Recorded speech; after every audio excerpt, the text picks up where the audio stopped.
Korban hilang terbakarnya speedboat Bintang Fajar di Teluk Jailolo ditemukan meninggal dunia oleh nelayan setempat. Pembahasan APBD Perubahan Provinsi Maluku tahun 2016 berlangsung tertutup.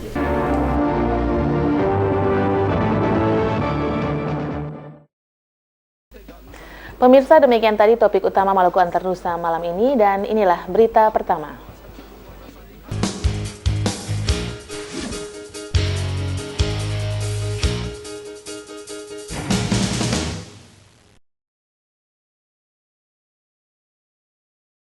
Satu korban terbakarnya speedboat Bintang Fajar di Teluk Jailolo, Maluku Utara, Sabtu pekan lalu ditemukan oleh nelayan setempat. Korban bocah laki-laki bernama Junain, berusia 6 tahun, ditemukan telah meninggal dunia, namun masih berpakaian lengkap. Sebelumnya Junain dinyatakan hilang bersama satu orang lainnya yang kini masih dicari.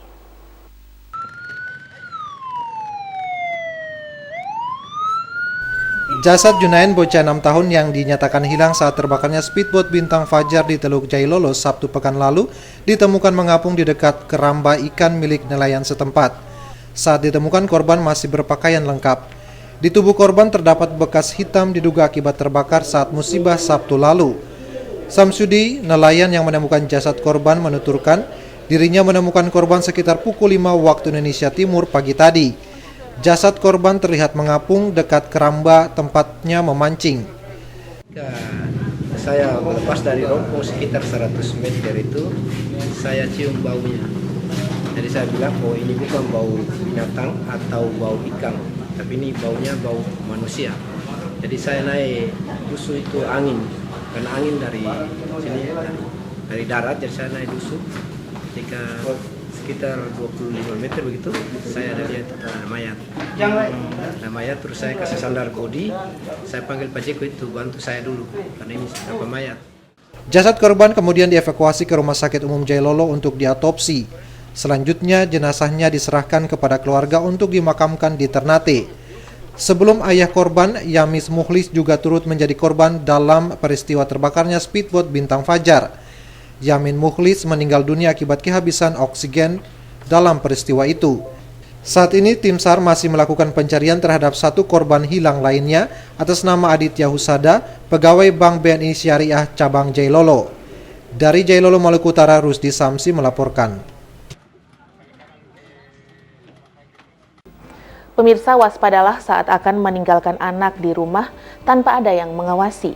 Seorang anak berusia 7 tahun di Bilangan Batu Merah, Kota Ambon, dicabuli orang tak dikenal yang menyelinap masuk dalam rumah saat orang tuanya tidak berada di rumah.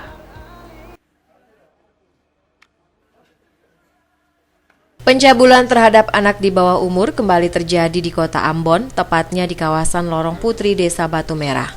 Kali ini pelakunya orang tak dikenal yang menyelinap masuk ke dalam rumah. Saat itu korban sedang menonton televisi. Pelaku masuk ke dalam rumah dan meminta korban untuk mengambil uang di bawah tempat tidur. Korban yang masih berusia 7 tahun spontan menuruti permintaan pelaku untuk mencari uang tersebut.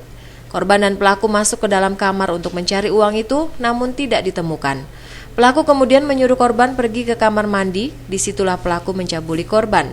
Setelah orang tua korban tiba di rumah, korban menceritakan peristiwa yang dialaminya.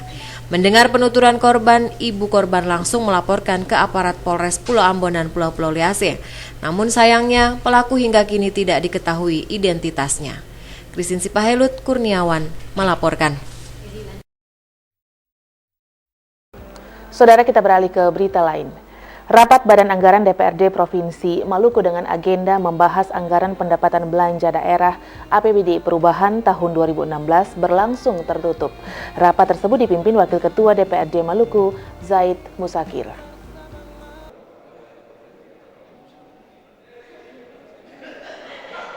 Rapat Badan Anggaran membahas APBD Perubahan Provinsi Maluku tahun 2016 yang dipimpin Wakil Ketua DPRD Maluku, Zaid Musakir Asagaf, dihadiri Sekda dan sejumlah pimpinan SKPD. Rapat itu berlangsung tertutup.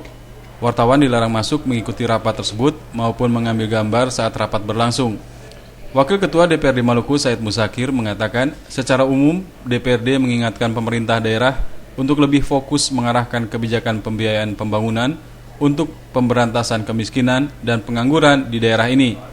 Hal ini penting karena berpihak kepada kepentingan masyarakat. Sebagiannya menurut kita perlu dirasionalisasi karena tidak bersentuhan langsung kepada penyelesaian masyarakat. Tapi atensi itu kita kuatkan terus. Dan tadi di dalam penyelesaian kita juga bersepakat untuk mengembalikan porsinya itu sesuai dengan yang disepakati sejak awal. Bukan karena kepentingan dari legislatif. Kepentingan legislatif itu kepentingan masyarakat. Ya, kita ini kan didatangi masyarakat bicara tentang penjahteraan mereka, tentang kelompok nelayan yang tidak dapat sarana, kelompok pertanian tidak.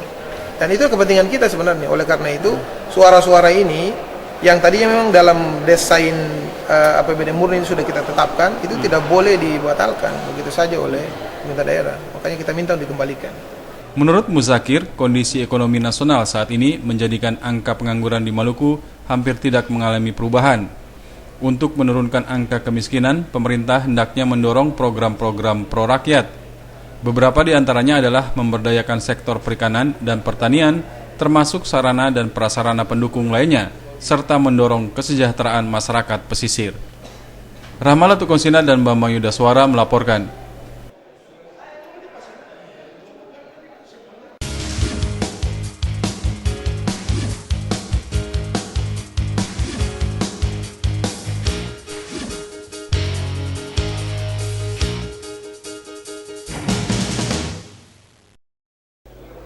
Gubernur Maluku Said Asagaf meresmikan sejumlah sarana pembinaan masyarakat di Pulau Kisar, Maluku Barat Daya, Rabu pekan lalu. Dengan peresmian ini diharapkan dapat meningkatkan pembinaan masyarakat di beranda terdepan NKRI itu. Bapak Ibu yang kami hormati, kabar ini Sejumlah sarana pembinaan masyarakat di Pulau Kisar yang diresmikan itu antara lain Masjid Al-Muhajirin dan peletakan batu pertama pembangunan rumah imam serta peletakan batu penjuru pastori gereja Immanuel. Masjid Al-Muhajirin yang terletak di Desa Kota Lama Kisar ini berukuran 25 x 27 meter bujur sangkar. Pembangunannya dimulai pada tahun 1992. Gubernur Maluku Said Asagaf mengatakan masjid maupun rumah-rumah ibadah lainnya memiliki fungsi strategis. Selain sebagai tempat peribadatan, juga sebagai media sosial pembangunan peradaban umat dan bangsa. Sebagai pusat peradaban umat, rumah-rumah ibadah sangat terbuka dalam melakukan transformasi peradaban, spirit untuk saling memberi dan menerima dalam kebajikan dengan berbagai kelompok masyarakat yang berbeda. Rumah-rumah ibadah juga merupakan tempat silaturahim antara umat dan pemimpin agama dalam menyamai benih-benih toleransi dan perdamaian. Gubernur berharap peresmian masjid dan rumah Imam Al-Muhajirin serta pastori gereja Immanuel Pulau Kisar ini dapat dimaksimalkan bagi peningkatan kearifan lokal orang Maluku, yaitu menghidupkan persaudaraan sejati. Selama melakukan lawatan di Pulau Kisar, Gubernur Maluku Said Asagaf juga mencanangkan Kisar cerdas dan Kisar bebas sampah. Dengan pencanangan ini diharapkan akan terlahir generasi cerdas, pintar dan sehat, khususnya generasi bangsa di Maluku Barat Daya. Devi bin Umar, Ongen Limba melaporkan. Yalu Resi Lain Tulu adalah gelar adat yang diberikan masyarakat Kisar Kabupaten Maluku Barat Daya kepada Gubernur Maluku Said Asagaf. Gelar adat ini diberikan saat Gubernur melakukan lawatan ke Pulau Kisar Rabu kemarin. sanigir ini melingkar di bahu Bapak Said Asagaf Pratanda. Malam ini kami berikan tanggung jawab kepada beliau.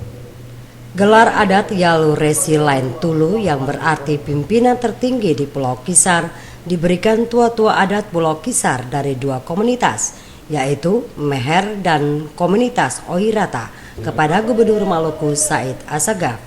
Komunitas Meher dan Oirata adalah masyarakat asli Pulau Kisar. Pemberian gelar adat Yalu Resi Lain Tulu ini ditandai dengan penyematan kain senikir atau kain tenun adat turun-temurun dan penyematan manu wuluwor, yaitu topi yang terbuat dari bulu ayam, ikat pinggang dan keris pusaka yang melambangkan kebesaran dan kekuatan untuk melindungi. Penyematan adat juga diberikan kepada Nyonya Reti Asagaf sebagai pendamping pemimpin tertinggi masyarakat adat di Pulau Kisar yang ditandai dengan penyematan kain senikir, kain tenun khas masyarakat Kisar. Dengan diberikannya gelar adat ini, Gubernur Said Assagaf telah menjadi pemimpin tertinggi dalam struktur adat masyarakat di Pulau Kisar. Masyarakat Pulau Kisar berharap pemimpin sejati mereka dapat mengayomi dan memberikan pelayanan terbaik bagi masyarakat Maluku Barat Daya, khususnya masyarakat Pulau Kisar. Usai penyematan gelar adat kepada Gubernur Maluku Said Assagaf, dilakukan ramah tamah antara pemerintah Provinsi Maluku dengan masyarakat Kisar. Ramah tamah ini berupa hiburan rakyat yang sengaja disuguhkan pemerintah Provinsi Maluku untuk menghibur masyarakat Pulau Kisar. Dari Pulau Kisar, Maluku Barat Daya, Devi bin Omar, Ongen Limba melaporkan. Ketua Umum Partai Golongan Karya Setia Novanto melantik Dewan Pengurus Daerah Partai Golkar Provinsi Maluku periode 2016-2020. Pelantikan tersebut ditandai dengan penyerahan kapata Partai Golkar kepada Ketua DPD Partai Golkar Provinsi Maluku untuk meneruskan perjuangan dan panji-panji partai di Provinsi Maluku secara menyeluruh.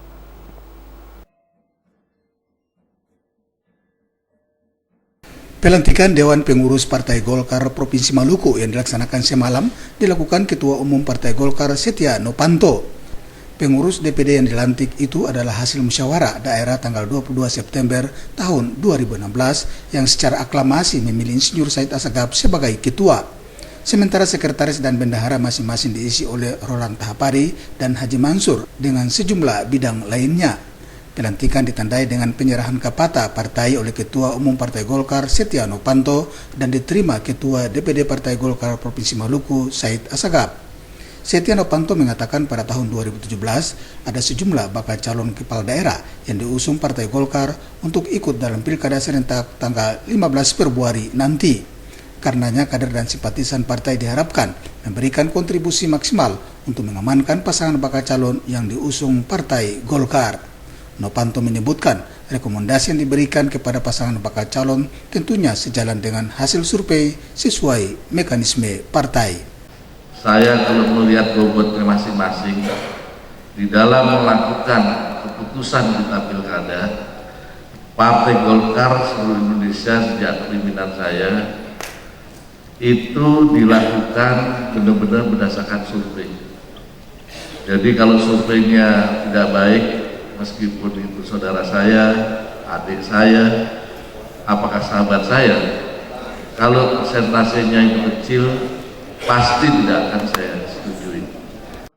Ketua DPD Partai Golkar Provinsi Maluku Said Assagaf berjanji akan menjalankan amanat partai secara menyeluruh, profesional dan tertata, sekaligus menjadikan Maluku sebagai basis kekuatan partai dalam mensukseskan Pilpres tahun 2019 mendatang. Pada kesempatan itu dilakukan pula pengukuhan istri Partai Golkar Provinsi Maluku periode 2016-2020. Abu Sabawa, Cakta Maela melaporkan.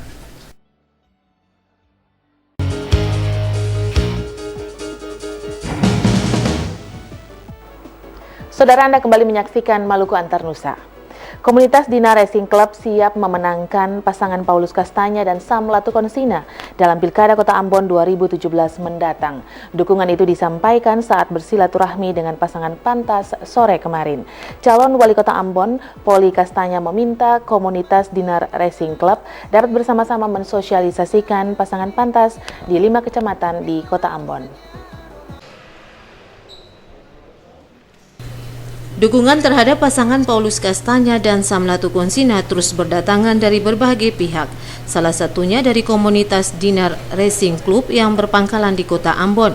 Ketua Dinar Racing Club Aldi Franz mengatakan dukungan terhadap pasangan pantas merupakan komitmen untuk bersama-sama membangun Kota Ambon yang tertib, aman dan nyaman bagi semua orang. Franz mengatakan pasangan pantas layak memimpin Kota Ambon.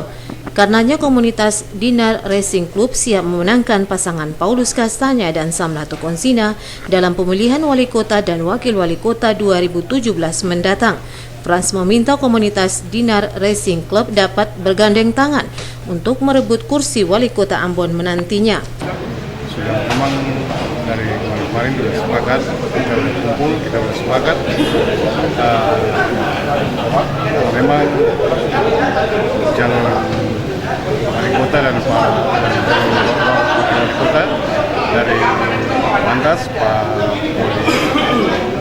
Kasanya dan Pak Sam, kami melihat mereka karena mungkin saya rasa, kalau saya pribadi, saya mungkin melihat mereka adalah yang terbaik untuk dapat memimpin kota Ambon. Di hadapan komunitas tersebut, bakal calon wali kota Ambon Poli Kastanya mengajak anggota dan pengurus Dinar Racing Club untuk tertib berlalu lintas di jalan raya. Hal itu sebagai langkah untuk menciptakan kota Ambon yang maju dan berkembang seperti halnya kota-kota lainnya di tanah air.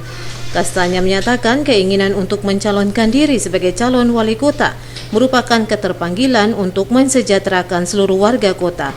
Kastanya meminta komunitas Dinar Racing Club dapat bersama-sama mensosialisasikan pasangan Pantas di 5 kecamatan di kota Ambon.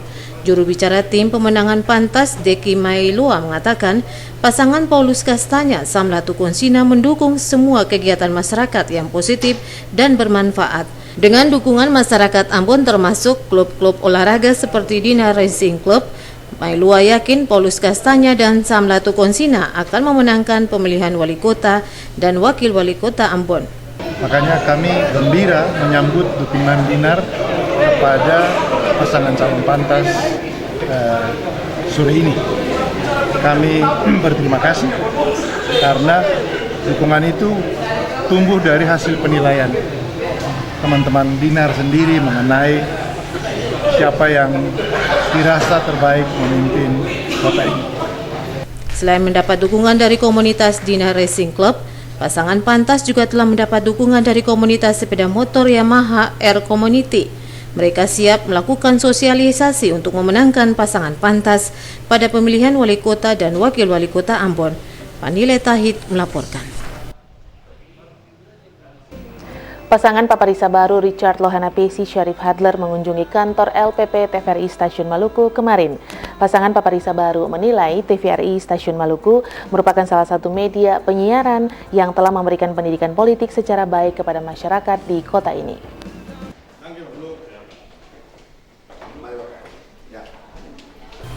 Kedatangan pasangan Paparisa baru Richard Lohana Pesi Syarif Hadler bersama tim di kantor LPP TVRI Stasiun Maluku Gunung Nona kemarin disambut oleh Kepala Stasiun Akbar Sahidi.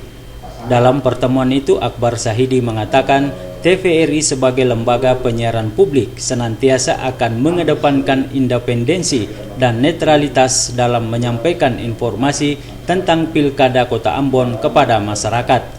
Sikap itu sudah dilakukan dengan menyajikan berita pasangan calon wali kota dan wakil wali kota Ambon secara berimbang. Sementara itu, bakal calon wali kota Ambon Richard Lohana Pesi mengatakan kunjungan yang dilakukan ini dalam rangka memperkenalkan diri sekaligus meminta dukungan dan doa restu untuk maju dalam pemilihan wali kota dan wakil wali kota Ambon Februari 2017 mendatang. Selain TVRI, kunjungan yang sama juga telah dilakukan pasangan Paparisa baru dan tim di tokoh-tokoh agama dan pimpinan TNI Polri. Dalam pandangan pasangan Paparisa baru, TVRI merupakan salah satu media penyiaran di kota Ambon yang telah ikut memberikan pendidikan politik secara baik kepada masyarakat lewat informasi yang diberikan. Nah, hari ini kita mengunjungi TVRI, ya. Kenapa TVRI kita merasa penting untuk mengunjungi? Karena ini salah satu lembaga publik yang dapat mengedukasi masyarakat untuk peningkatan kualitas pendidikan politik dengan cara memberitakan informasi-informasi yang jujur, objektif, ya. Karena pilkada ini kan pesta, ya. Nah, orang menghadapi pesta itu kan dia harus betul-betul enjoy, dia harus sukacita, dia tidak boleh datang dengan ada rasa tekanan, tidak boleh saling memfitnah, saling menghujat. Itu kan nggak bagus, karena ini kan suasana pesta ini, ya semua orang yang harus bisa menikmati itu. Pasangan Paparisa baru dalam pertemuan dengan pimpinan TVRI Stasiun Maluku juga menyatakan kesiapan mereka maju dalam pemilihan wali kota dan wakil wali kota Ambon Februari 2017 mendatang. Mereka didukung oleh 3 partai, masing-masing Partai Golkar, Nasdem, dan P3. Frida Raiman Hamzah melaporkan. Pemerintah Kota Ambon kini telah memiliki perda tentang tata ruang. Untuk mengaplikasikan perda tersebut, Badan Perencanaan Kota Ambon terus melakukan sosialisasi kepada masyarakat.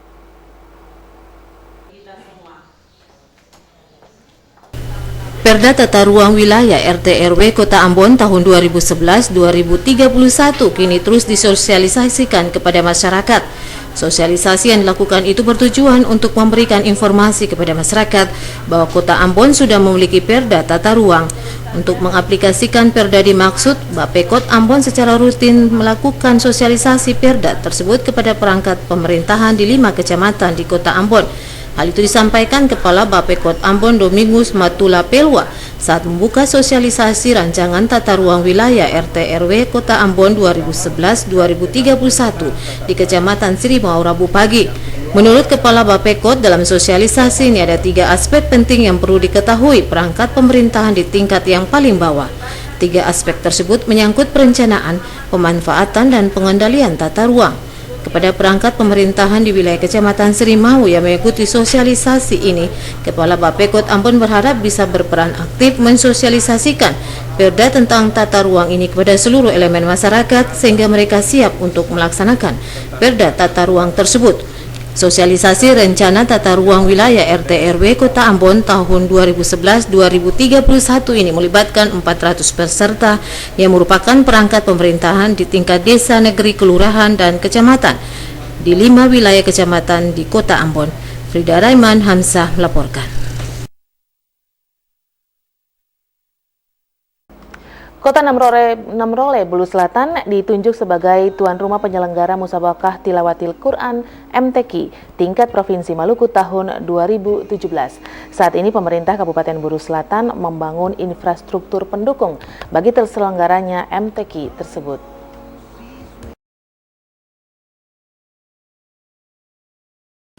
Setelah ditunjuk sebagai tuan rumah MTQ tingkat Provinsi Maluku tahun 2017, Kota Namrole, Belu Selatan mulai berbenah.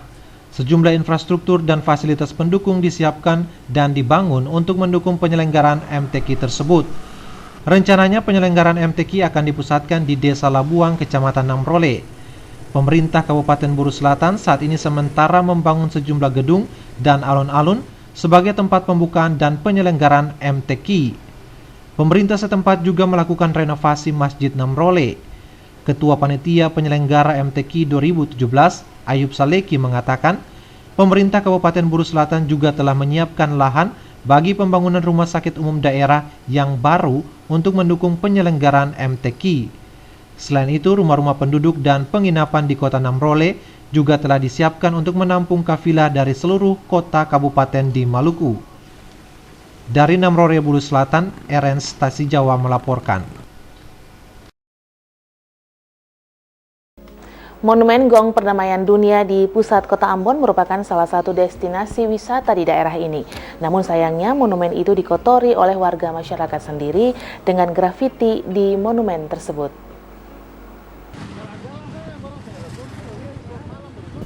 Berada di Provinsi Maluku, tepatnya di Taman Pelita Pusat Kota Ambon, merupakan satu dari 3 gong perdamaian dunia yang berada di wilayah Indonesia. 2 diantaranya terletak di Jogja dan Ciamis, Jawa Barat. Penempatan gong perdamaian dunia ini dikarenakan pernah terjadi konflik antar warga di daerah ini. Gong ini mempunyai ukuran 2 meter dengan warna keemasan yang di dalamnya terdapat bendera-bendera negara dan simbol-simbol keagamaan. Di tengahnya terdapat bentuk bumi yang bertuliskan World Peace Gong dan juga lambang Pancasila sebagai ideologi negara Indonesia. Selain gong, terdapat juga museum di bagian bawahnya yang di dalamnya terdapat foto-foto yang menceritakan konflik yang pernah terjadi. Gong Perdamaian Dunia ini dikelola Dinas Pariwisata Provinsi Maluku. Lokasi itu dijaga 2 pegawai honorer Dinas Pariwisata Maluku. Untuk wisatawan yang ingin berkunjung dikenakan tarif masuk sebesar Rp5.000 per orang. Namun disayangkan keindahan Gong Perdamaian Dunia dikotori oleh coretan-coretan tangan tak bertanggung jawab di bagian belakang gong tersebut. Jadi menurut saya ini tempat ini jadi destinasi wisata. Selain dia berfungsi selaku gong perdamaian, perdamaian dunia dalam hal kedamaian, tetapi juga sebagai destinasi wisata yang dikembangkan untuk wilayah Ambon, Maluku dan seluruhnya. Jadi contoh tamu-tamu yang ini dari barat sepuluh negara Jakarta yang datang mau lihat Gong Perdamaian ini, berarti destinasi tetap tamu-tamu ini. Jadi dia berfungsi selaku tempat yang menjadikan tempat wisata. Selain sebagai lambang perdamaian, Gong Perdamaian Dunia juga merupakan destinasi wisata di Kota Ambon yang layak dijual. Janes Balol, Pusfar melaporkan. Kuartir Gerakan Pramuka Kota Ambon telah menetapkan tahun ini merupakan akhir dari kegiatan konsolidasi Gerakan Pramuka. Menindaklanjuti hal tersebut, sekolah dasar yang tergabung dalam gugus 3, 4, 5, dan 6 Kecamatan Sirimau menggelar musyawarah gugus depan kemarin.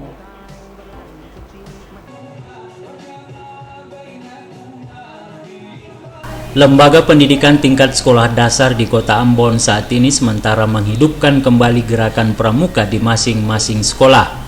Hal itu dilakukan dalam bentuk kegiatan musyawarah gugus depan, seperti yang dilakukan sekolah dasar yang tergabung dalam gugus 8 Kecamatan Sirimau.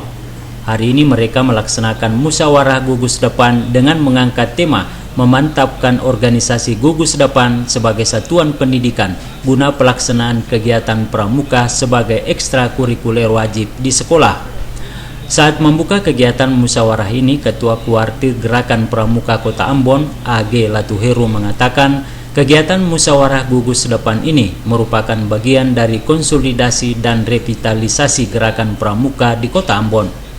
Kuartir Gerakan Pramuka Kota Ambon telah menargetkan langkah konsolidasi gerakan pramuka di kota ini akan berakhir dalam tahun ini.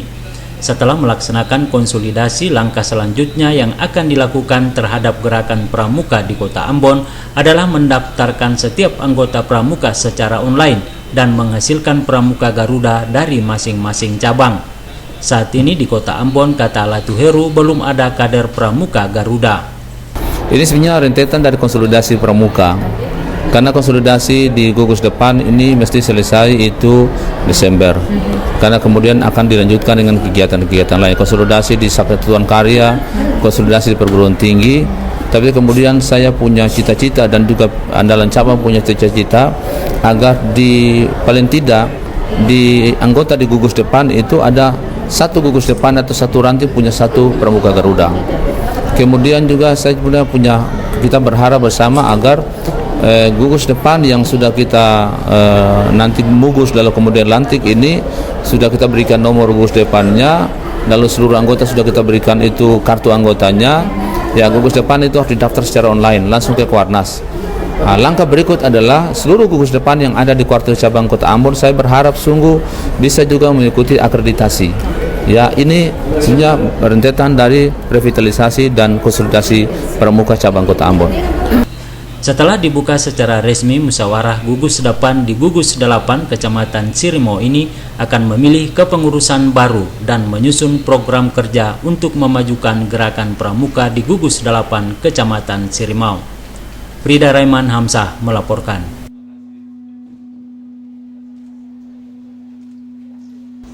PAUD berwawasan lingkungan kini sudah terbentuk di Kota Ambon. PAUD tersebut dikembangkan oleh Lembaga Pendidikan PAUD Kuntum Ceria Ambon.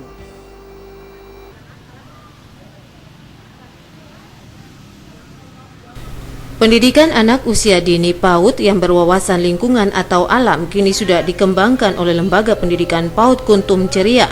Pada tahap awal, Lembaga Pendidikan PAUD Kuntum Ceria telah melakukan pengembangan model PAUD. Hal itu dilakukan bersama dengan tenaga dari Balai Pendidikan Usia Dini dan Pendidikan Masyarakat BP PAUD Dikmas Papua. Pada tahun 2015 telah dilakukan aplikasi PAUD Alam atau berwawasan lingkungan dengan menyiapkan areal dan bintek bagi guru-guru PAUD. Tindak lanjut dari tahap awal tersebut, hari ini PAUD Kuntum Ceria bersama PAUD Al-Fatah melakukan uji coba operasional penguatan PAUD Alam di Kompleks PAUD 2 Kuntum Ceria yang berlokasi di Air Kuning. Pamong Pelajar BP PAUD Dikmas Papua Sri Wahyuni mengatakan dalam uji coba operasional penguatan PAUD Alam ini para siswa PAUD akan diperkenalkan dengan pembelajaran di alam yang meliputi memasak, beternak, dan berkebun. Selain siswa PAUD, para guru juga diharapkan bisa memahami pedoman kurikulum PAUD alam saat mendampingi para siswa melaksanakan proses pembelajaran di masing-masing areal. Melalui uji coba ini, Sri Wahyuni berharap kurikulum PAUD alam atau wawasan lingkungan dapat diaplikasikan di Kota Ambon. Hari ini adalah kegiatan uji coba operasional penguatan PAUD alam, di mana yang kita mau lihat hari ini adalah proses pembelajarannya, juga penggunaan alat dan bahan yang ada sudah disiapkan di setiap area, dan juga bagaimana guru memahami pedoman kurikulum yang telah kami susun sebagai tim pengembang. Anak-anak diarahkan untuk apa nih? Anak-anak diarahkan untuk melaksanakan pembelajaran di setiap 5 area, yaitu area persiapan, area fisik motorik, area berkebun, area memasak, sama area beternak. Jadi nanti di setiap area anak melaksanakan pembelajaran sesuai dengan RPPH yang kami telah buat atau telah susun. Semua sudah dilihat oleh guru, sekarang tinggal dijalankan oleh mereka. Saat ini aplikasi PAUD alam atau PAUD berwawasan lingkungan sudah dilakukan di PAUD Kuntum Ceria. Para siswa di PAUD Kuntum Ceria tidak hanya melakukan proses belajar di sekolah, namun mereka juga dilibatkan dalam kegiatan pembelajaran di alam. Frida Raiman Hamzah melaporkan. 20 dokter baru lulusan kelima periode Oktober 2016 Fakultas Kedokteran Universitas Patimura hari ini dilantik dan diambil sumpah. Sampai saat ini sudah ada 58 dokter yang dihasilkan oleh Fakultas Kedokteran Unpati.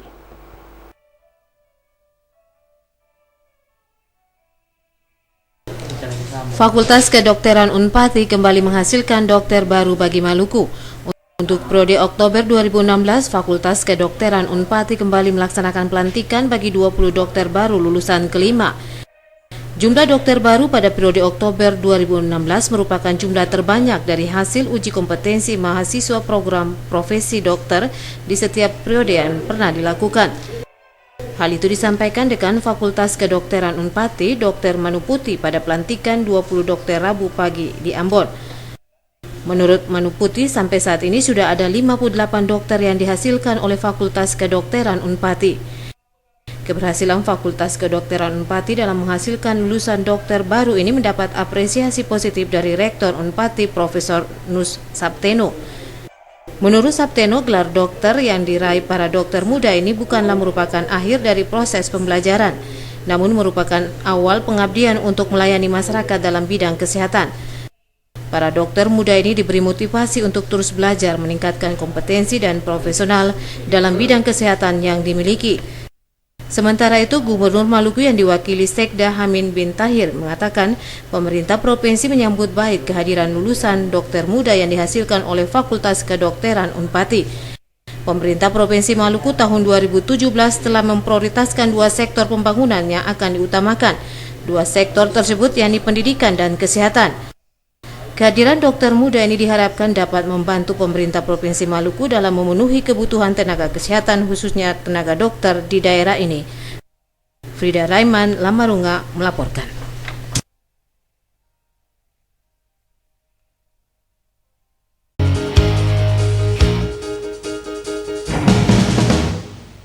Saudara, 100 alumni kebidanan Poltekkes Kemenkes Maluku menjalani sumpah profesi untuk mendapatkan surat tanda registrasi. Sumpah profesi itu wajib dilakukan bagi setiap alumni kebidanan.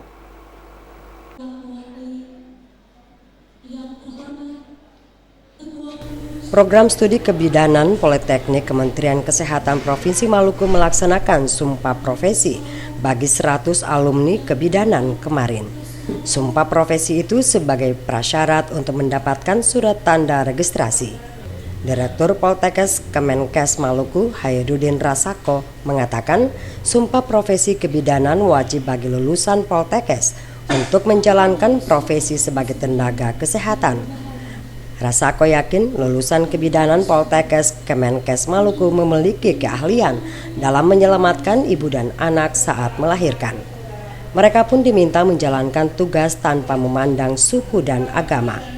Rasako mengakui, saat ini rekrutmen Nusantara Sehat harus memiliki surat tanda registrasi melalui sumpah profesi. Mudah-mudahan dengan angka sumpah pada hari ini 101 peserta lulusan dari kebidanan saya harapkan mudah-mudahan mereka menjaga kita punya alma mater Politeknik Politik Maluku. Dan yang kedua, mudah-mudahan dengan Nusantara Sehat mereka bisa bersaing untuk masuk dengan tenaga mereka bisa dimanfaatkan kembali untuk kegiatan Nusantara Sehat secara nasional. Dan yang kedua, mudah-mudahan dengan adanya MEA, masyarakat ekonomi Asia ini bisa mereka juga secara personal untuk ikut dalam penukaran maupun tenaga kesehatan yang akan diberlakukan di negara-negara yang lain. Kepala Bidang Pemberdayaan dan Promosi Dinas Kesehatan Provinsi Maluku, Rosdiana Perau, menyatakan keselamatan ibu dan anak merupakan tanggung jawab dari 100 lulusan kebidanan Poltekkes Kemenkes Maluku. Rekrutmen Nusantara Sehat diprioritaskan bagi lulusan tenaga kesehatan yang telah memiliki STR. Olehnya itu diharapkan lulusan Poltekkes dapat mengikuti seleksi Nusantara Sehat pada tahun ini. Ketua Ikatan Bidan Indonesia Provinsi Maluku, Antoneta Hitipeu, mengatakan tugas utama dari bidan yakni menolong ibu dan anak saat melahirkan. Menurutnya, saat ini kematian ibu dan anak masih tinggi di Maluku. Dirinya berharap lulusan kebidanan dapat mengatasi masalah tersebut. 100 alumni kebidanan Poltekkes Kemenkes Maluku langsung diserahkan ke Dinas Kesehatan dan IBI Provinsi Maluku. Pani Letahit melaporkan. Masyarakat Gunung Nona sore kemarin menikmati hiburan gratis dari SMA Siwa 5 Ambon melalui penampilan drum band mereka. Penampilan drum band SMA Siwa 5 di Gunung Nona dalam rangka peringatan Hari Ulang Tahun Angkatan Muda GPM Ranting Diaspora dan Hari Ulang Tahun Jemaat Pancaran Kasih.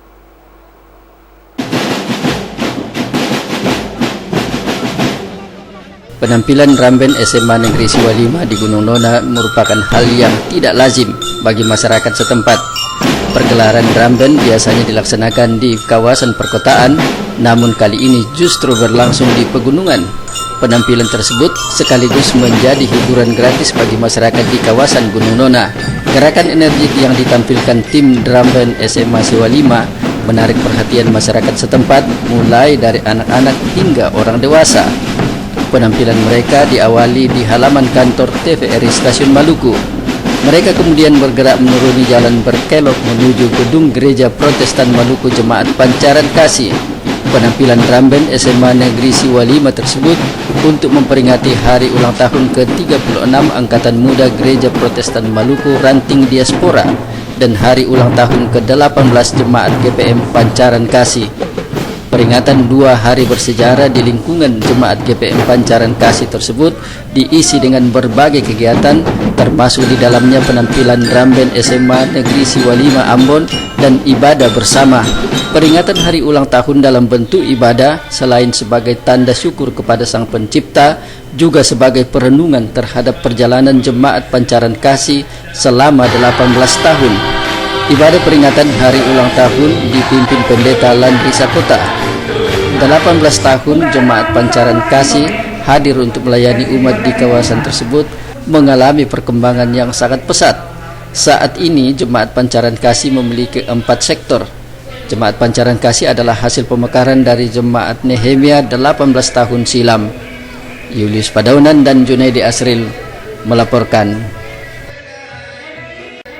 Kontingen Maluku di Pekan Paralimpik Nasional Peparnas 15 Bandung, Jawa Barat menargetkan 9 medali emas. Hingga hari ini para atlet Maluku telah memperoleh 3 medali emas.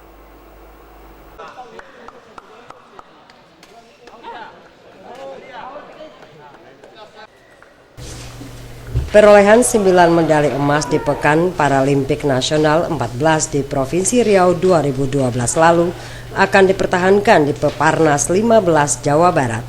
9 medali emas ditargetkan berasal dari cabang atletik, renang, dan tenis meja.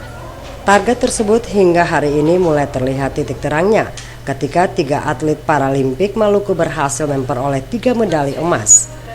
Ketiga atlet Maluku itu masing-masing Eren Sabandar yang meraih medali emas nomor lari 400 meter putra, Apia Rumbaru yang berhasil merebut medali emas nomor 100 meter gaya bebas putri di cabang renang, dan 1 medali emas lainnya yang direbut atlet tenis meja putra Adrios Astain. Selain medali emas, atlet Paralimpik Maluku juga telah merebut 1 medali perak dari cabang atletik dan 2 medali perunggu dari cabang tenis meja. Atlet tenis meja Maluku, Adios, mengatakan kendati persiapan yang kurang, namun tenis meja menargetkan 3 medali emas.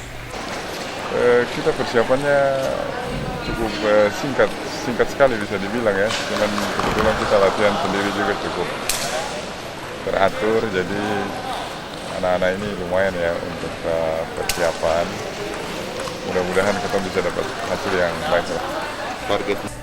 Peraih medali emas cabur atletik nomor lari 400 meter putra, RN Sabandar mengakui bangga dapat mempersembahkan medali emas bagi kontingen Maluku di event nasional ini. Wah, sangat senang sekali. Luar biasa, pertandingan hari ini luar biasa. Begituan, tanggal 19 1.500. Selain nomor 400 meter putra, atlet Paralimpik Maluku RN Sabandar juga akan berupaya merebut medali emas pada 2 nomor andalannya, yaitu 800 meter dan 1.500 meter. Sementara atlet renang Maluku yang berhasil merebut medali emas pada nomor 100 meter gaya bebas putri Apia Rumbaru juga bertekad merebut medali emas pada 2 nomor lainnya, masing-masing 100 gaya punggung dan 100 meter gaya kupu-kupu. Bila semuanya dapat berjalan sesuai rencana, maka target mempertahankan 9 medali emas dapat terwujud. Sementara di cabang olahraga bulu tangkis dan catur, atlet Paralimpik Maluku belum memperlihatkan prestasi maksimal. Otis Kotadini melaporkan.